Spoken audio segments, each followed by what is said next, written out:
Aşgabat şäheriniň Parahat 7 kiçi etrapçasynyň çäginde gurluşygyň metjidiň gurluşygynyň ahyrky tapgyrlarda alynyp barylýandygy göze ilýär. Emma bu gurluşygyň tamamlanmagy üçin gerek bolan serişdeleriň hususy firmalaryň üstüne ýüklenýändigi barada hem maglumatlar aýdylýar. Aşgabatly ýaşaýjylaryň aýtmaklaryna görä soňky 10 ýylyň dowamında Aşgabat şäherinde müňlerçe ýaşaýjylaryň ýumurlanmagy bilen birlikde onan gowrak metjidler hem ýumurlypdyr.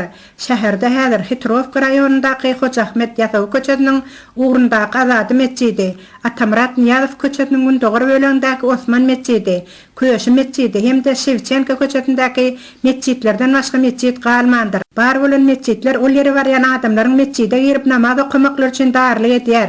Esasan hem bayram namazlarynda metjidlere barýan adamlaryň sany juda agdyk bolandan soňra metjidiň daş töwerekleri hem köçäniň ugurlary hem adamlardan denan maşgalalardan dolar dep Aşgabatly beýi daýda aýdýar.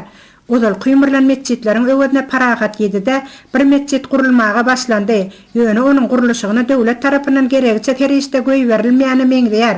Onuň gurluşygy indi bir näçe wagtda çekip gelýär dep ýaşaýjylar aýdýarlar. Anhaşyl odaga çeken gurluşygy hem döwletiň ýa bolmasa beýleki metjidlere gelen haýyr tagawatlaryň hasabyna däldi, ilatyň hasabyna, has dogrusu hususy firma eýleriniň hasabyna geçirilmegi planlaşdyran häkimetleriň hususy gurluşyk firmalarynyň mejbury serişdeleri almagyň uğruna çykandyklary hem aýdylýar.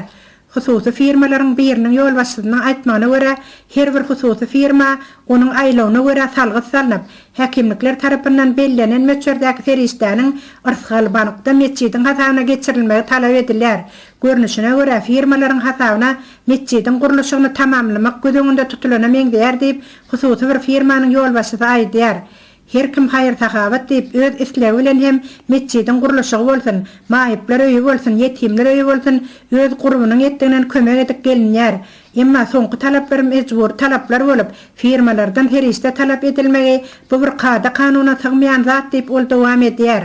Ýurtda dören ykdysady kriz sebäpli hususy firmalar halit çökdiler. Olaryň köpüsi öz işlerini togtatmaga mejbur boldylar.